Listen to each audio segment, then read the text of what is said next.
Okay. Hello, everyone, and welcome to the Shakespearean Shrew. I am your Shakespearean Shrew, Karen Feiner, lover of all things bard. This podcast is a decorum-be-damned entrance into understanding Shakespeare's stages, for there are many, and all the players on it. We are at OSP in the Paseo with Ethan Walker, who's playing Joffrey, with Justin Marlow, who's playing Richard, and Granger Lusk, who is playing John, all actors in the upcoming OSP production of The Lion in Winter. Thank you so much for coming and joining me on the podcast. Absolutely. I appreciate it. Thanks for having us. So, as this, you three are playing a band of brothers, a very disjointed and dysfunctional band of brothers. To put it lightly. I think I saw a clip of you threatening somebody, Justin. Isn't that always the case?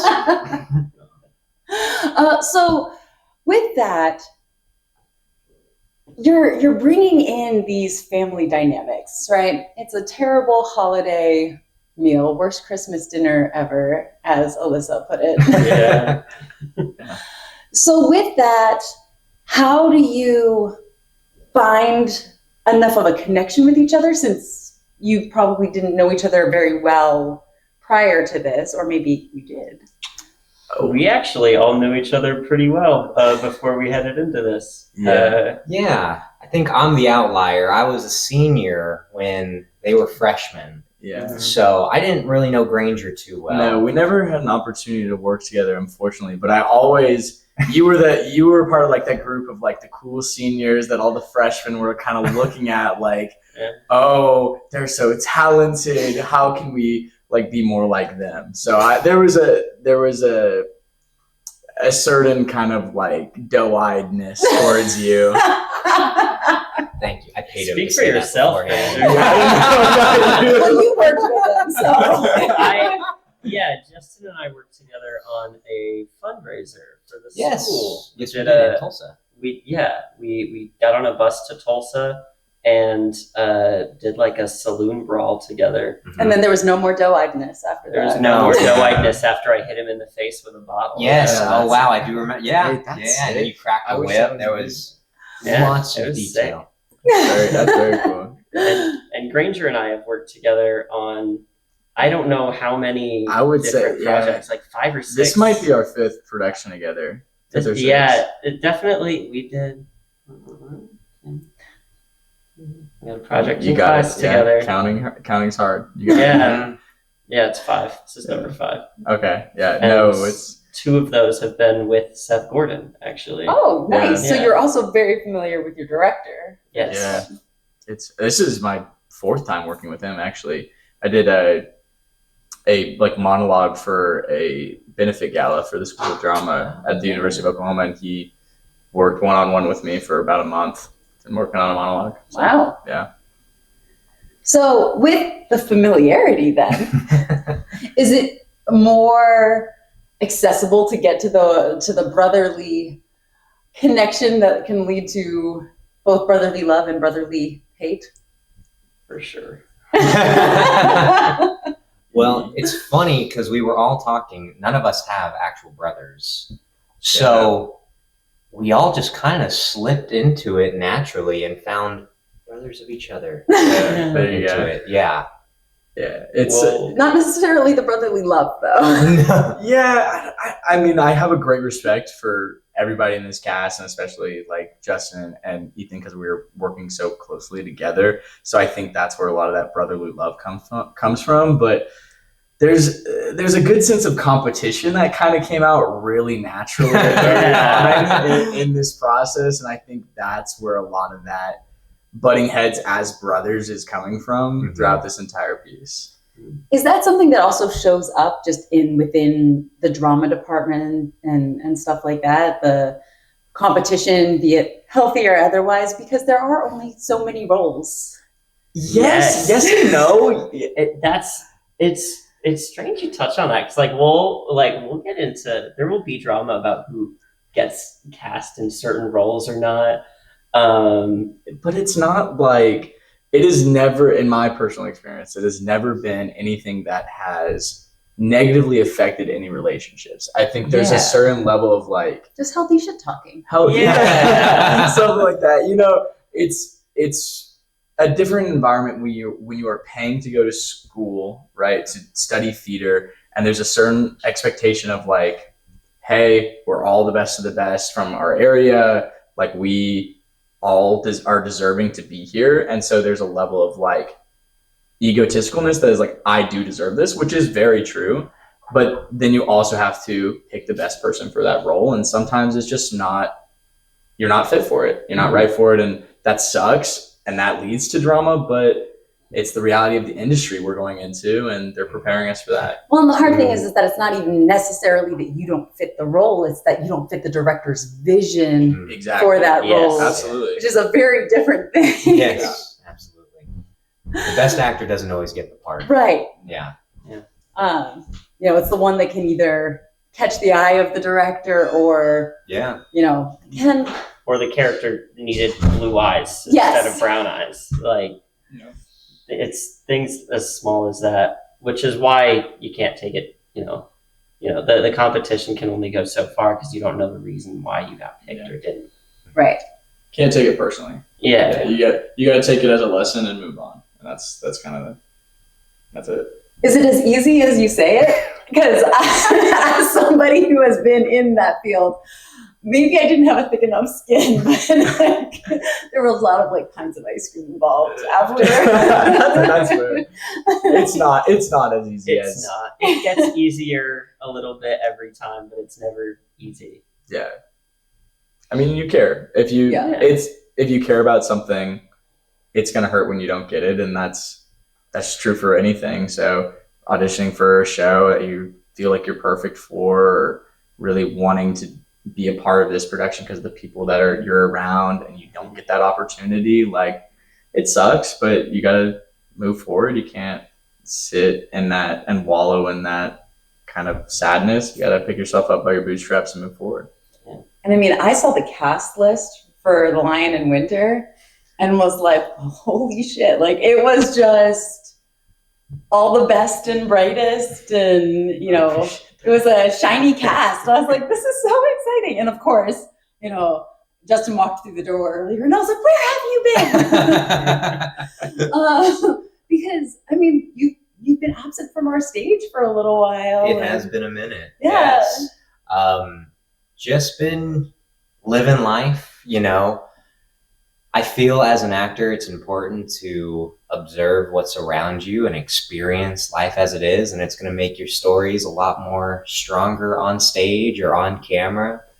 And I mean, I have an apartment with my lovely girlfriend, and I have my day job and auditioning like a crazy person. But you know, all those tools and all those things that I've learned just make coming back to the stage all more fun and so much excitement. So I know you've been looking at some film roles. I have, yes. And kind of going in that direction a little bit. How long has it been since you've treaded the boards? Since, what was that? Since you've been on stage. Since I've been on stage. It has been a little over a year. It has been, yeah, and it was a little nervous to come back. I remember the first day I was talking to my girlfriend, and I was like, okay, I'm doing this. But because of the amazing cast, and with Granger and Ethan and Alissa and Tim and Anjali and Josh, as soon as that first table read, I was like, this is a family, and this is going to be amazing.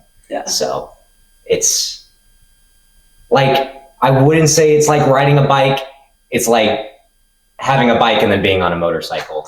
It's it's the same components, but it's just so it's exciting to the millionth degree. That is, so Tim hasn't been on stage for 9 years. Mm-hmm. Alissa hasn't been for a couple of years since she's supposed to have been directing over the past like 5 or 4 or 6 5 years. Yeah, it's been something Yeah. like that. It's been a while. And so we talked about that, and they said the bicycle thing too, and then we talked about yoga, like stretching muscles you haven't stretched in a really long time. that sounds like Alissa. So speaking of Alissa, you all have been taught and or directed by Alissa, correct? Yes. Yeah. That's true. What is it like to be on stage with somebody that has also been at that part of your career and seen you as a student and now has transferred over into, seeing you as an actor? This is something that I was really worried about actually going into the process. I was as far back as callbacks, actually. When we were going through like the audition process, I got a callback for The Lion in Winter, and I was like, okay, this is super exciting. I know Seth, worked with him before, like it'll be a room I'm comfortable in at the very least. And waiting in the room was Alissa to do the callback with me. And I, like every bit of security I had kind of went out the window. I was just so thrown off by somebody that I have like a really wonderful like teacher-student relationship with. And I'm currently her TA for one of her classes. So it's even more like there's a lot of the webs we weave. Yeah. It's a kind of weird dynamic that we're both like treading, but it is really awesome to be able to see what she teaches in class and like how she's building us up to be better actors. Not only is just like something that she's using in this classroom, I'm watching her do that as an actor. Like I'm off stage, I'm like, she taught me that 2 years ago. I remember her doing that and like telling us to do this, and now she's here as an actor professionally doing that. So it's really nice, and I don't know, I was worried for nothing. I was worried for a lot of that, but it took some getting used to. Oh, absolutely. It took me a long time to not doctor my previous professors, right? I'd be like, Dr. So-and-so, and they were like, just call me Jim. And I'm like, I can't.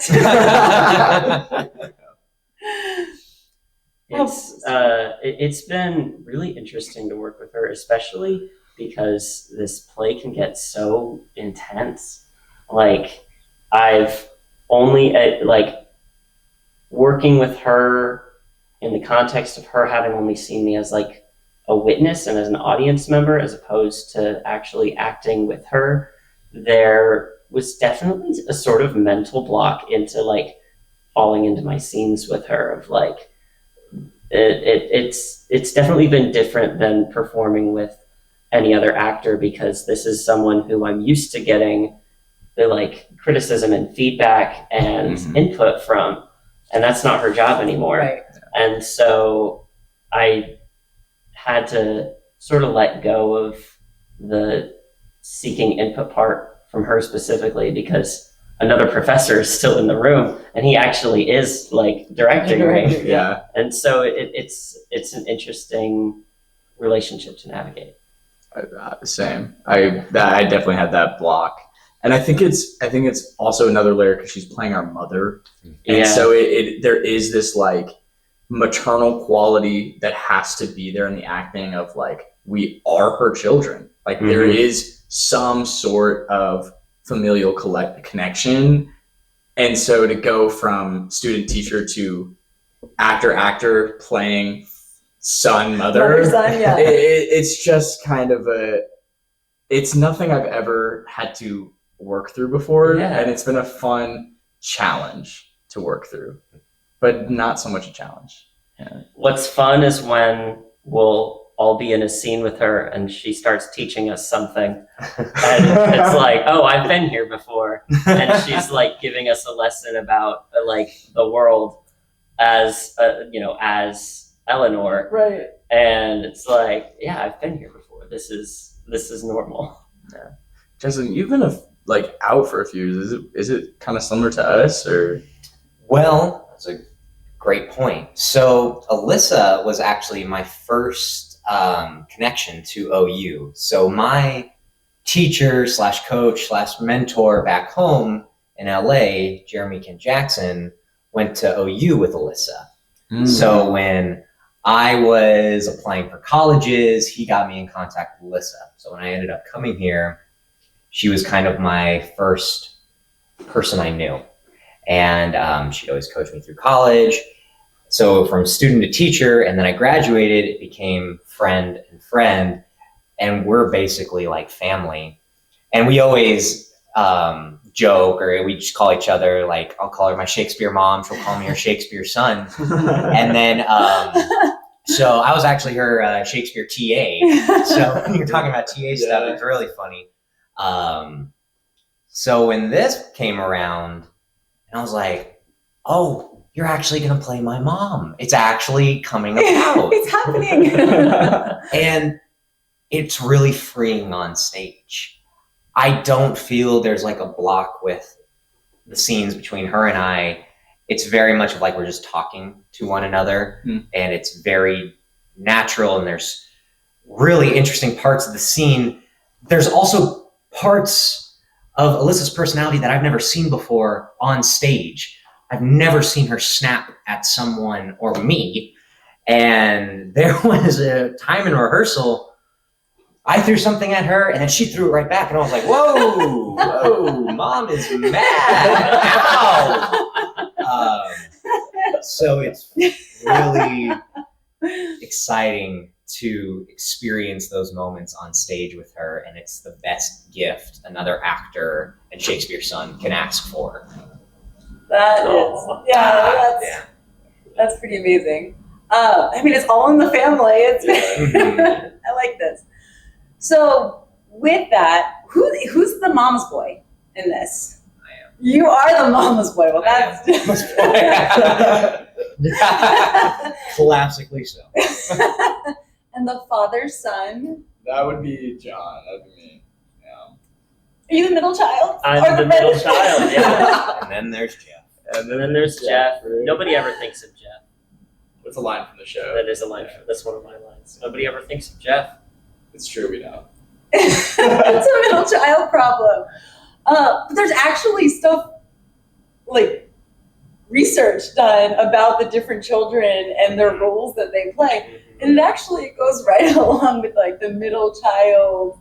The middle child is like normally the mediator type. My middle child is the instigator. I'm like more going behind people's backs. I'm setting people up for betrayal. I am just making everyone mad because I'm nobody's favorite. So you're out there for yourself. I'm out there for myself. Fair enough. I'm rooting for you. I am too. I think it's hard because every son feels like they equally deserve the crown, and that's what each of them are fighting for, and they're fighting against each other at the end of the day. So, like as actors, we all are hanging out, but then as characters, it's how much of it like arm's length do we have to give each other, like in that room, like figure out where the push and pull is as the characters, because they are brothers. Yeah. But they're all fighting for the same thing. Yeah. There's still tension. There is. There's only one crown. There is. There's only one crown. So there are Lyrian references in this play. Yes. Which is very interesting given the three sons fighting over the crown versus the three women of Lear fighting over the crown.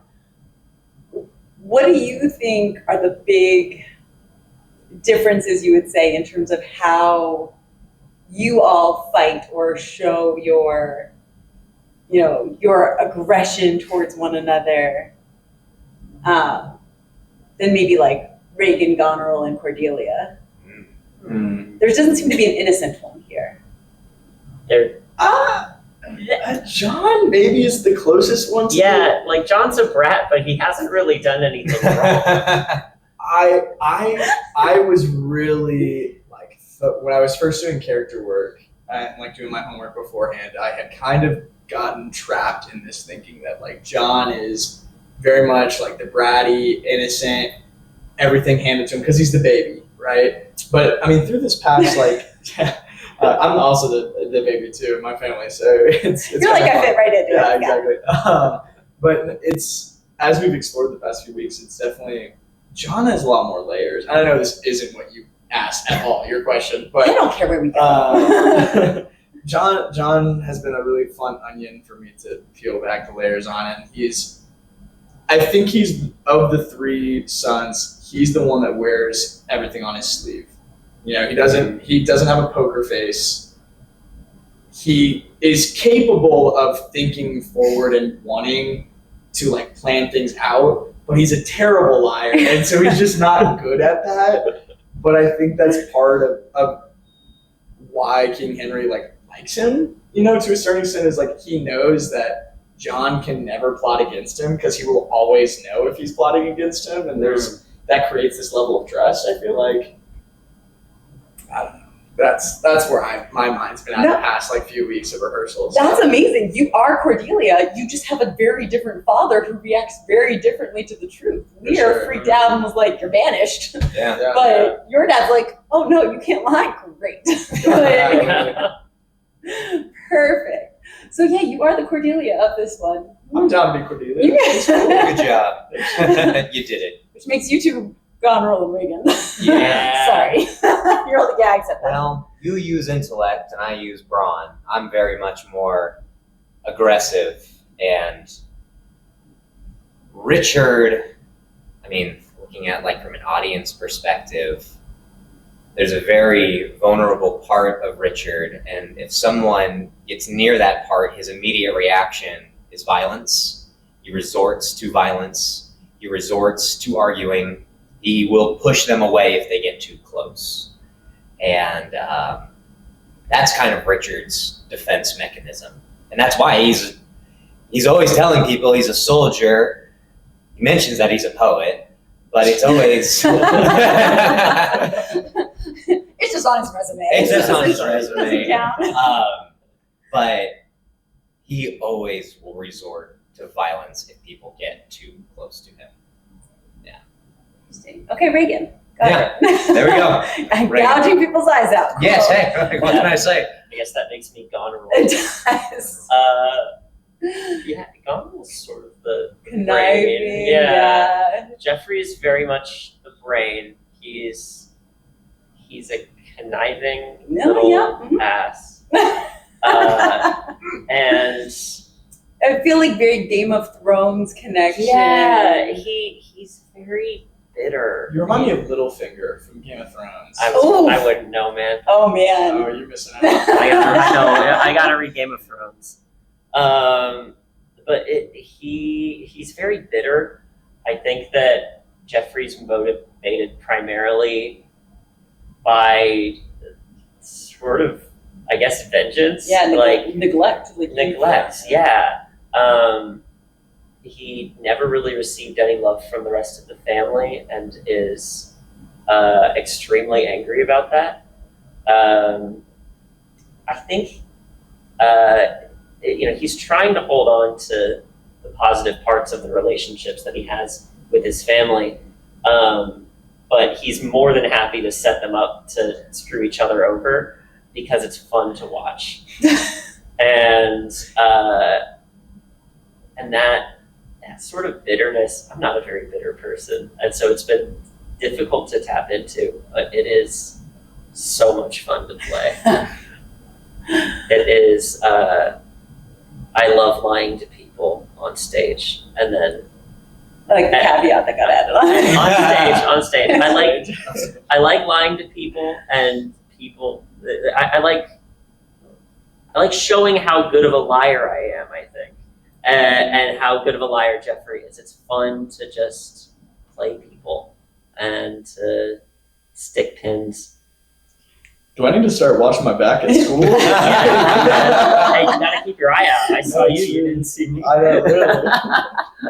So you all have very distinct personalities and identities as these three brothers. With that and working with your parental units who are constantly also in conflict with one another, how does that, because I keep hearing it's funny. And so I'm like, doesn't sound funny. So does the humor come from the tension that's created? I would say so. Yeah. It's with any family. I think if you look at another family, you'd be like, that is hilarious that they operate this way. And you also are like, I also operate this way. I've done that to my brother or sister. That's where I find the humor, especially with John and I. Yeah. When we go at it, I'm like, that's me and my little cousin. I've been there. John's often the butt of the joke. I feel like he's often used as like this comedic release for a lot of the show, which is fun because John does not think he's funny. Like John is being 100% like, this is what I want. Like this, I deserve everything. But because you're just so genuine, he's so genuine when everybody else is conniving, it makes him hilarious. Oh. Everyone has something unique about them that when put in front of all the rest of the cast is so ironic you just have to laugh. Yeah. Like how are you all not as, or like how are you so genuine and like kind of sweet when everyone else is, side-eyeing each other when thinking when they're going to draw the knife, and you're just like Daddy, I'm sad. I hope that's a line from the play. It's more or less. In so many words, Daddy, I'm sad is many of my lines. Oh my god. Okay, I get the humor. Yeah, that's pretty nice. Hello, you can walk in front. It's okay. You don't have to kind of try to weave your way. What's up, JB? So what has been the most difficult thing for this production? Or challenging? There are so many shifting alliances and different ways, different like political maneuvers that people make throughout the show, and like their motivations and alliances are constantly changing. Tracking all of that and making sure I know like where in the story I am at a given moment has probably been the most difficult for me. Especially with you, I guess, right? Because you constantly are shifting. Sometimes I say I'm on John's side. Sometimes I say I'm on Richard's side. Sometimes I say I'm on nobody's side. And so it's, I say all that, but then when am I lying? When am I trying to gain somebody's confidence? When am I expecting for someone to hold up their end of the bargain when they don't?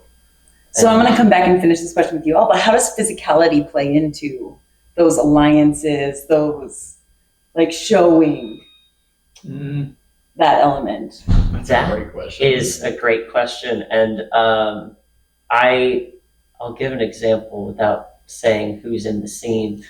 But at one point I'm like, hey, the plan is fine. It's all good. And the person I'm talking to walks out of the room. And I just turn right around. Like, so what do you want me to do?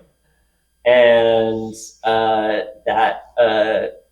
that moment is probably the strongest point we've discovered so far, because it's like so clear that it's a bald-faced lie, and I turn around like, all right, here I am. What shall we do next? Nice. So how about you all for the challenges? Anything that strikes you in terms of? I would say for me, the really challenging part for me is deciding what my relationship is to each of the parental like figures in the show. In the story, like John is favored by Henry, right? And so there's this natural assumption that they are like buddy, but and he doesn't really know Eleanor. Him and Eleanor haven't really connected ever. When she left, locked up. She was locked up right around when he was born, and he never saw her, and she only comes out at Christmas, right? So there's no like familial connection. But throughout this like rehearsal process, like figuring out the needs and the wants from each of them and how those change throughout like the 2 hours we're doing this show. Like, when do I want genuine connection? When do I think that I'm playing them for like my own gain? And when am I just like truly being honest? Like, I wish I felt supported by you, and like those things that every like son or daughter has is like, I want to feel the love from my parents, and right. That's a huge driving force of John, is he wants to feel valued and loved, like completely, not for some political sense. Yeah. This question kind of stumped me a little bit because it's just really having to make me think. I think for Richard, finding the moments with Eleanor of, because that is one of his biggest obstacles in the play of when can he trust Eleanor, and he wants to trust her so badly.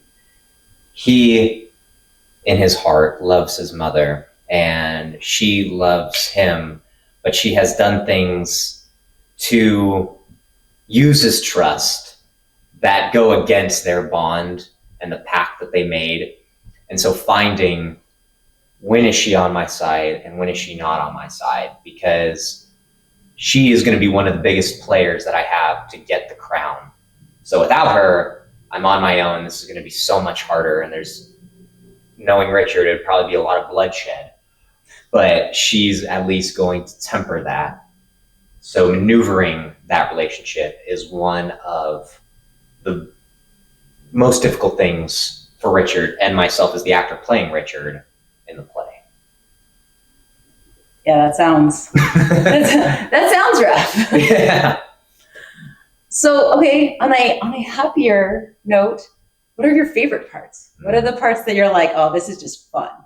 I love working with everybody in the cast. It's been a great environment, and being on stage and having these like familial fights is just so fun as an actor, because you get to experiment with so many ways of doing it that like I'm throwing out all these ideas and people are throwing them back at me, and like being able to be spontaneous as an actor is so fun and something that you always wish would happen like all the time, and it's happened this entire process, which has been great.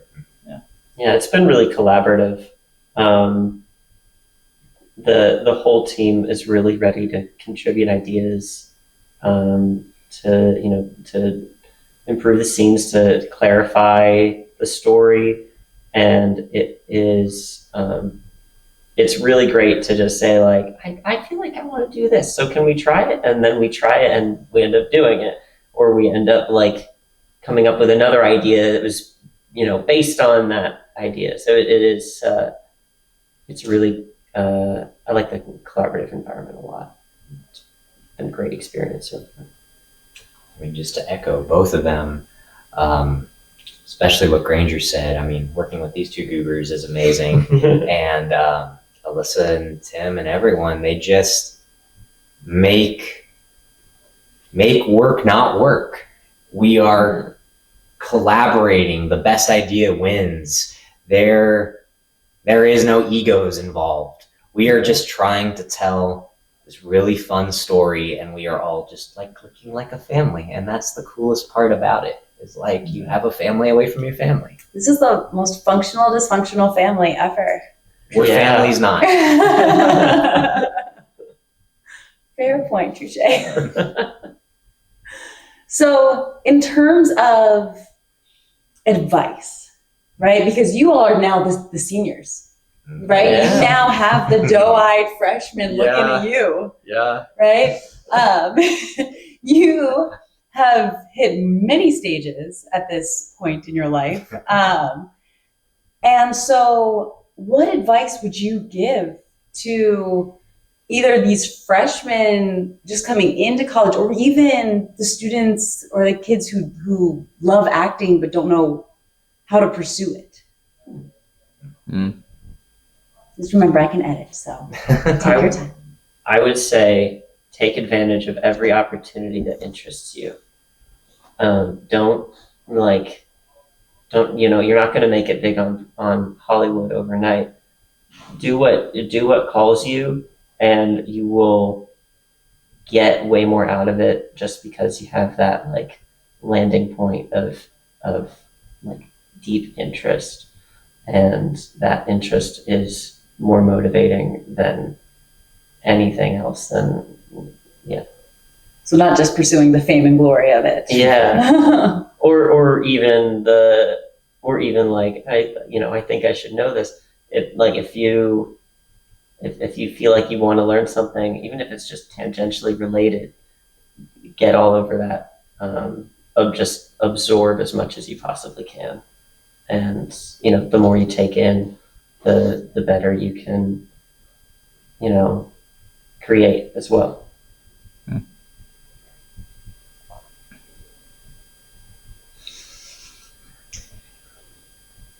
That is a great question that you ask.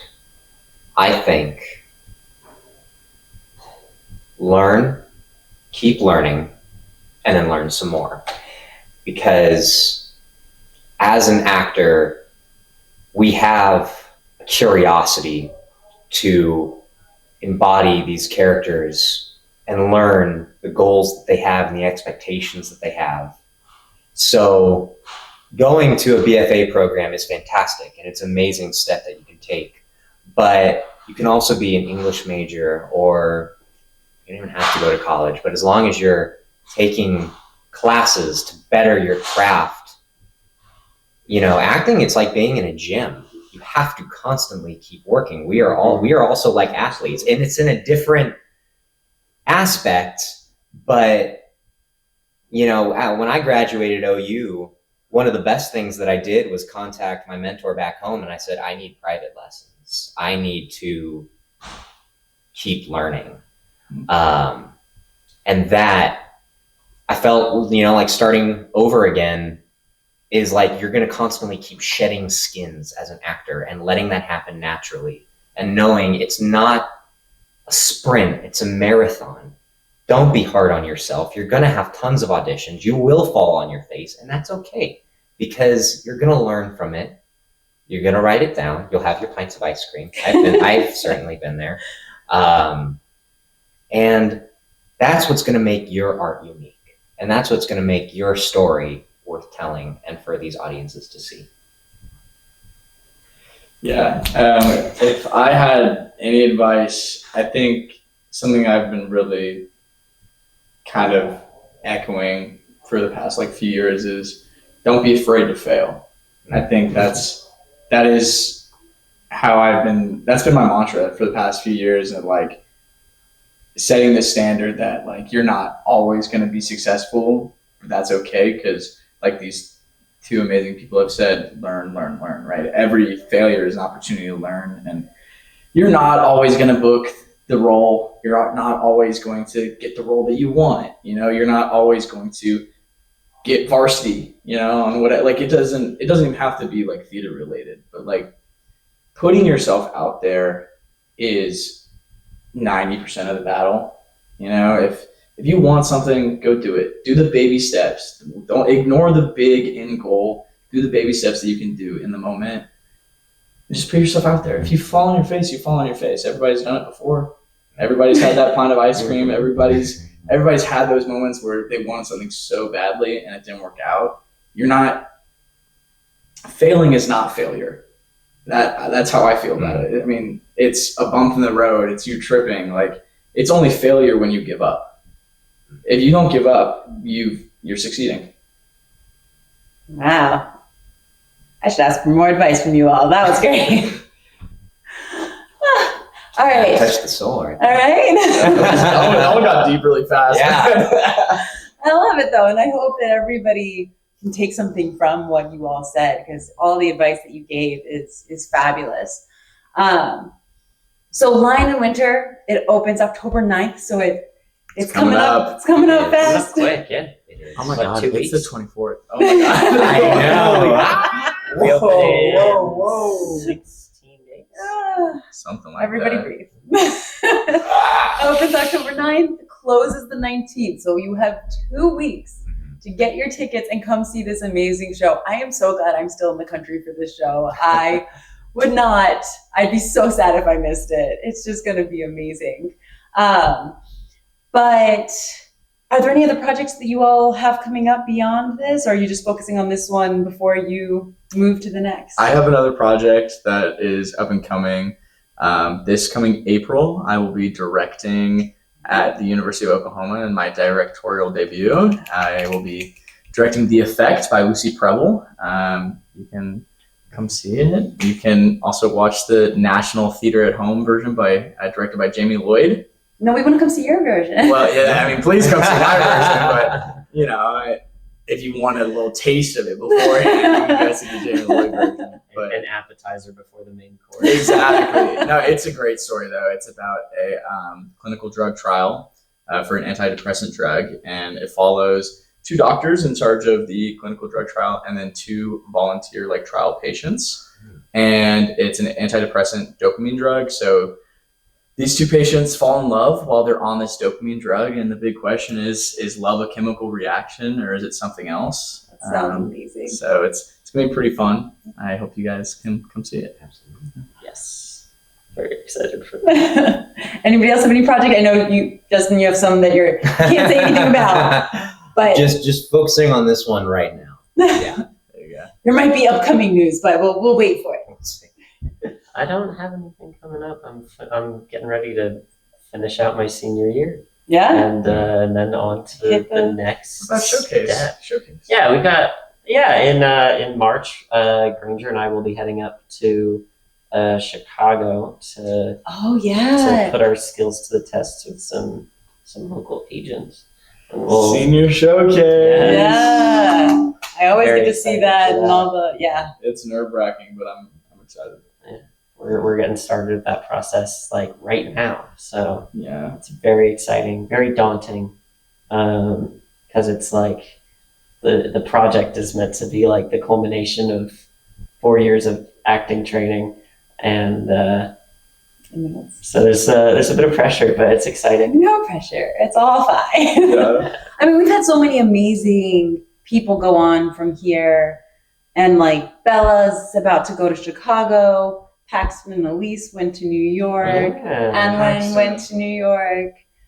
We've had people in costume and acting heading out all over the place, but man, I'm gonna I just come back here. And then I'm oh wait, I'm moving to Germany. Well, come to Germany and act there. That's awesome. But so I'm so sad I'm gonna miss your directorial debut. That's all but I will definitely send people in to report back. Please do. Please do. All right, everybody. Thank you again so much for coming on the show. Thank It was you. so much fun to for talk having to all us. of you. And just remember, everybody, all the world's a stage, and you too can be a shrew. Bye.